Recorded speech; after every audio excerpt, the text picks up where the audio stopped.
استاذ كامل سهيل الجبور كنت اروح له بالليل يسهر وياي للوحده وللثنتين ويقعد يكتب لي لوائح ويقعد يسوي لي شغلات ويقعد يستشار وقال لي انا وياك.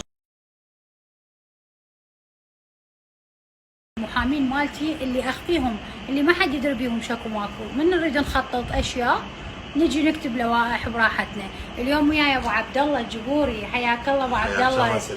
طبعا انا كنت دائما اقول ملك التمييز محمد مجيد الساعدي، لكن اكتشفت شيء ثاني انه ابو عبد الله كارثه.